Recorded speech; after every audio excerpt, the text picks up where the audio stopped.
go to Mark Weiser.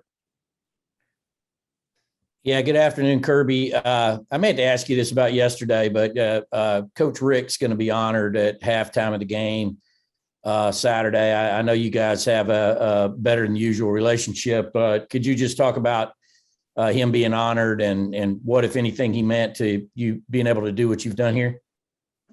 Yeah, Coach Richt and Catherine, their family just have been tremendous to myself and Mary Beth. I think my career was probably similar to his in terms of coming up, being a GA, growing up. We both GA'd kind of under Coach Bowden, and I think he met his wife at that time, met Catherine, and then I kind of went on I went on my career, and then bounced back. At the time I was at LSU, and Nick went to Miami. I ended up getting hired. Coach Richt gave me an opportunity to coach running backs, which I'd never done. Showed a lot of confidence in me as a coach, and learned a lot from him. Learned a lot about being the right kind of person and how to run an organization the right way. And it's meant a lot to my career. And I was really only with him for 1 year, but always followed him from afar because, he was at my alma mater and respected the job he did.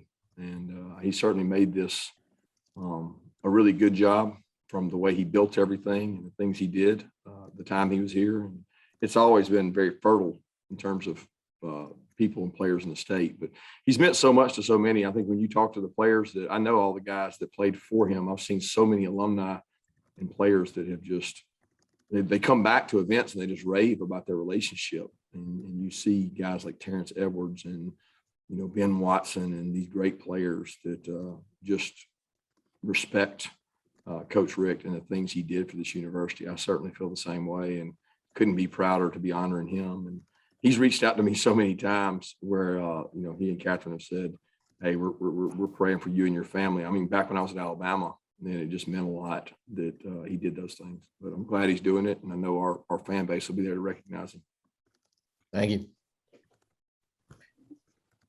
Kirby, on a more X's and O's or game topic, your thoughts on what Missouri has with their quarterback situation. I guess, again, you probably won't know until closer to the game time, or maybe later in the week with Bazelak, and then they have Macon to play the other day, I guess.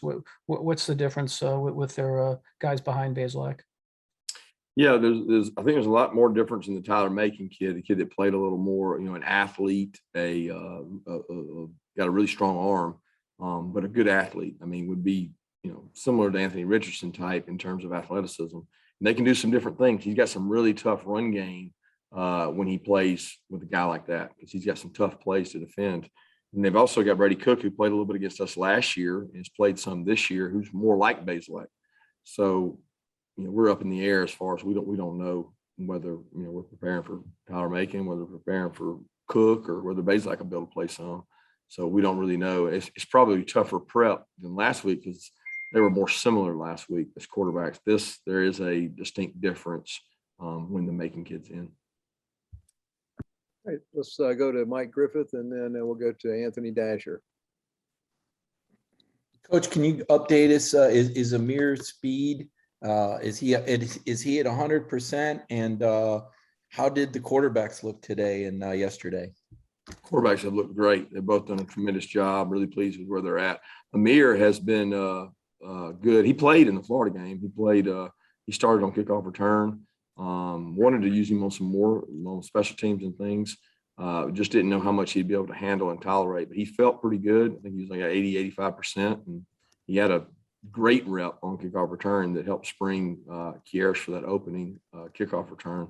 And he's practiced this week, and I don't know if he's 100%, but he's certainly much closer to it. He feels more confident in it. Hey, Coach, let me follow up with the quarterback question. Will Stetson be starting this weekend? And in regard to JT shaking off, any rust, how much of a necessity is it that he's able to continue to do that in these 4 remaining regular season games? I think it's important for both of them to continue to develop, make good decisions. I mean, part of playing quarterback is accuracy, decision-making, mobility. Those things are the critical factors. I mean, anybody can hand it off. We all know that. And anybody can make our run checks and decisions. But it's the decisions when the ball's in your hand and you're having to make decisions where you're going with it, where you're throwing it, all those things that are the biggest deciding factors. But yeah, I'm pleased with where both of them are. Is Stetson going to be starting again? Like I said, I'm pleased with where both of them are, and I think both of them are doing a great job. Let's take the next two questions from Dean Legge and then Tyler Griffith. Kirby, the rankings come out tonight, and it looks like y'all be one. What procedures do you have in place? What do y'all do as a program to make sure the coaches and the players are not satisfied, for lack of a better term, after a big win over the Gators, and then whatever coronation, if you want to call it that, would there be tonight? Well, they've had this night 7 times, and I would dare y'all to know how many of those 7 actually won the national championship. Anybody got an answer? Take a guess. 0? I'm guessing 0. 1's the answer. So my point would be to the players, and I made the point today, and we'll continue to make the point. Why? Why did only 1 of the 7 win it? And it's pretty easy, because it either went to their head, it affected them. They didn't continue to grow and get better. And, the narrative out there will be, people will say, I'm not saying this because I certainly don't think it's true at all. But the narrative is what distorts young people's mind that they read on social media and things, that there's this, upper echelon of teams, and then there's this other group. And I don't think that's the case at all. I don't see it that way. I see every team in that top 10, top 15 capable of beating each other any given Saturday. So what we better do is distance ourselves from everybody else and get better, because we got some tough roads coming down the pipe starting this week and every week to follow when you play in the SEC. So that's our concern, is not that.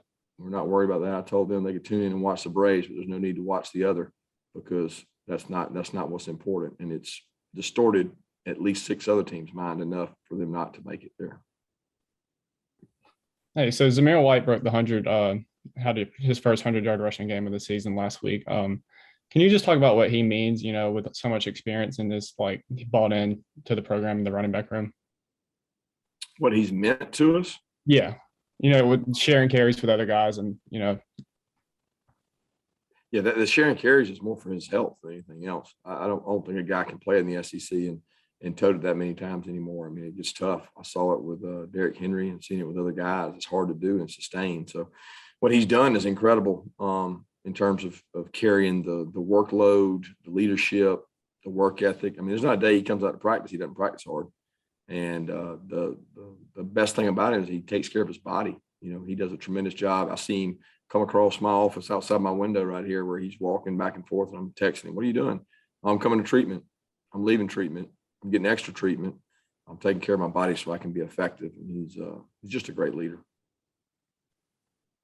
Let's take the next two questions from Jake Rowe and then Seth Emerson. Kirby, where do you feel like, I know it's tough to kind of maybe put a number on this, and I don't know that I would ask you to anyway, but in terms of your receiver room, and where you were maybe 2-3 weeks ago to where you are now, how much different is it? How much healthier is it? And how close are you maybe to 100% in that room, as far as the guys available and the guys who can maybe make an impact for you? Are you asking me to put a number on it? I said I wouldn't ask you to do that. I was just kind of qualitative, not quantitative. I don't know what that means. Put a number on it. I can go through each guy. I don't understand what you're asking. I'm asking. Are you talking about George? George is not back, right? Right. Yeah. Somebody wrote that Dom was back. Dom's not back. Dom did routes on air for the first time in 3 weeks. He just, right. He ran 16, 17 miles an hour. He's a 20, 21 mile an hour guy. So he's not back. Justin Robinson is not back. And outside of that, those 3, I think we have everybody else trying to approach. I don't think Marcus Rosemy is still not 100%.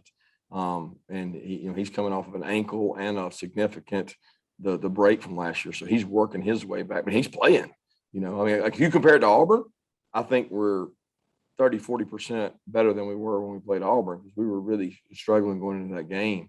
But we're not 100% still. I mean, it's just, nobody is. Nobody is at this point. Yeah, that's what I was looking for. Thank you.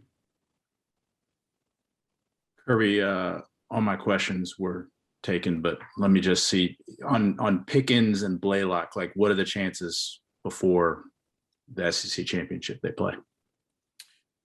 I don't know on. I really don't know on either one. I think Blaylock will have an opportunity because of what he was able to do yesterday and today. I think he's like headed in the right direction. He's actually taken the brace off. So this is, I think he's 14 months post ACL. So it's like not about the ACL. He's got to get confidence in that knee and confidence through practice. Well, his practice has been hindered by his hamstring.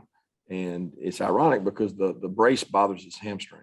And he feels like that's part of the reason he pulled. I think it was the last time y'all were there, he pulled. So he's been this big gap. But I think he's got a chance. I don't know on George because, we meet medically periodically with Dr. Andrews, who did the surgery. And Dr. Andrews has been very positive with him. He's done Cybex testing. There's 9 million tests you do to see where you are. And he's at like 85% to 99% to some things. He's actually stronger on the injured leg than the other leg. So he's like come a long way, but there's no timetable yet to say SEC championship or not.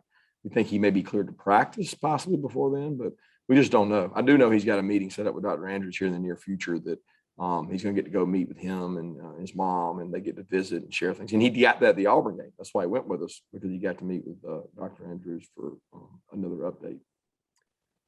Okay, let's take the next two, Palmer Toms and then Vance Levy. Kirby, when you get ahead big in a game, what goes into the decision factor? What factors into the decision on when to take the starters out and put some of the second string guys in? And I guess specifically with the quarterbacks this past weekend, what was it that kept JT on the sideline? There was nothing really that kept him. I mean, we every game we talk on the headphones. We have a 2-hour meeting in the morning before the game to go through how we plan to play the players, and we don't always decide that until the day of the game. And how to play the players is something that at least every coach I know goes through. And you used to be about red shirts and how many reps guys would get and whether guys would play. And it's really more about situational. Situations decided if a guy gets hurt, who's going in. If this guy goes to right tackle, he goes to left tackle. You go through all those things. We do all those things and we talk about them. And then in the game, there is another discussion of, when is the game out of hand? When is it not? And how are we playing the game? A lot of times if you're playing to run the clock out, then it's not necessarily beneficial for a guy to go in and hand the ball off or do that. And then in other games, you're trying to score. You go back to whatever game it was, Carson Beck, we were throwing the ball, trying to grow him and get him better when we had the pick six. So every game I think is different. We make the decision based on what we think is best for the team.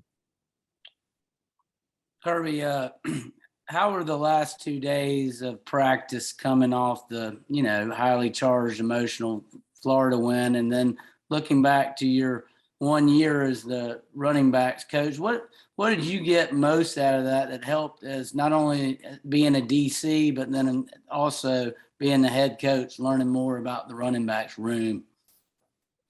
Last 2 practices have been great. They've really been good. I mean, there's been no letdown, hangover, or any of that. They practiced really good Monday, and they practiced really good today. There's been a unique buy-in to Tuesday, Wednesdays wins games. So let's go win it on Tuesday, Wednesday, and very spirited, competitive, physical, good practices. The good news is we've had enough legs between speed getting back and the wideouts feeling like they're closer to 100%. Jermaine and Arian specifically, we've been able to get a few more reps than we had in the past. We had to cut reps way down before. As far as the year experience running back, it was invaluable because I got to sit in a room with Neil Callaway, Mike Bobo, Coach Richt, and hear how they think about things. And, I was charged with watching the defenses, which I thought was really cool, and trying to tell them what the defense was doing or thinking. And I got to listen to game planning, how they went about third down, second down. It helped me tremendously in terms of how does an offensive guy look at it? And I wish I had done a better job learning then, because it's been invaluable throughout the years I've been on defense. Okay, we got time for 2 more questions. Let's go to Connor Riley, and then we'll finish up with Jed May. Hey, Kirby, what are some of the difficulties as a coach in terms of recruiting in season and balancing all that with what you obviously have going on every week on the practice fields? The difficulties of recruiting in season is time management. I mean, it's just you have to make a choice of how much you want to commit to game plan, how much you want to commit to player development and player relationships and mental health of your players, and how much you want to commit to, recruiting. And it's not an easy balance. I mean, in season is extremely hard. So our coaches, I think, do a tremendous job at night after our meetings. Sometimes we get done at 9, 10. Each night it's different. Wednesday night we get done after practice. So that's kind of our night that we recruit hard and we communicate with each other what's going on. And then Thursday night we do the same. But just a balance, whatever you're comfortable with, whatever you feel like's best. And certainly when we have home games, it makes it easier. Yeah, Kirby, I wanted to ask you again just about Kelee Ringo. Just how has he developed, I guess maybe specifically from a leadership standpoint over the course of this year? I know we talked yesterday about him, trying to hold a teammate accountable on the field on Saturday. And I know you said, maybe in the middle of the game isn't the time for that. But from a leadership standpoint, I guess, what have you seen from him? And, is that a positive step in the right direction for him?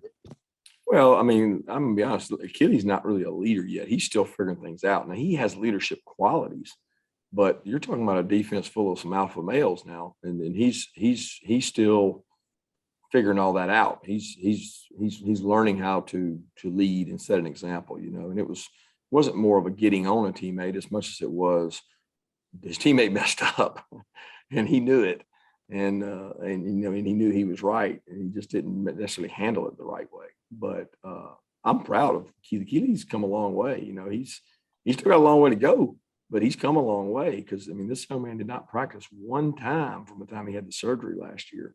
So I'm very pleased with where he's come. I'm proud of the way he works, and he's gotten a lot tougher, contact tough, and he's gotten a lot smarter in terms of understanding our defense. But he still has a ways to go, and he will be a leader on this team because he's going to be a guy that has a lot of experience.